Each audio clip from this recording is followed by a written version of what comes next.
তাহলে কেমন নৃত্য করেছিলেন বলুন তো? রাধারানী এক জায়গায় দাঁড়িয়ে এমন নৃত্য করেছিলেন, সেই নৃত্যে ভগবান তো মুগ্ধ হয়েছে, আর রাধারানীর নৃত্যে যেন একটা গোল দাগ হয়ে গেছে। এক জায়গায় ঘুরে ঘুরে নৃত্য করেছেন, আর মুখ পুরো ধনী হয়েছে না, অঙ্গের বসন করেছে। এগুলো রাধারানী তপস্যা করেছিল ভগবানকে মুগ্ধ করার জন্য, ভগবানকে পাওয়ার জন্য। রাধারানী কেমন কেমন তপস্যা করেছিলেন এটা আমরা ভাষা দিয়ে বর্ণনা করা যায় না।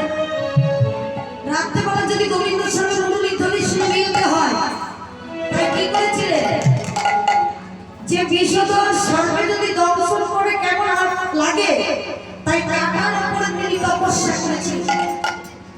কাটার উপরে তপস্যা করেছিলেন যে কাটা যদি লাগে যেমন জ্বলন হয়, বিষধর সর্বে কামড়ালে বিষ। তাই রাতে যখন যাবো, যেমন ভগবান শ্রীকৃষ্ণ যদি আমার থাকে, আমার যেন কিছুটা আঘাত লাগলে কষ্ট হয়।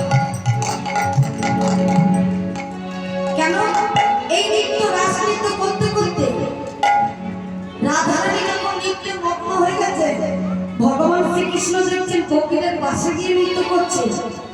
রাধারানী মনের অনুরাগে তখন কি করেছিলেন, তিনি রাধাকান্তের তীরে এসে বসেছিলেন। রাধাকান্তের তীরে যখন চলে এসেছিলেন, এমন সময় ভগবান দেখছিলেন কি নৃত্য করতে করতে রাধারানী কোথায় যায়। রাধারানী তুমি ছুটতে ছুটতে চলে এসেছেন রাধাকান্ত।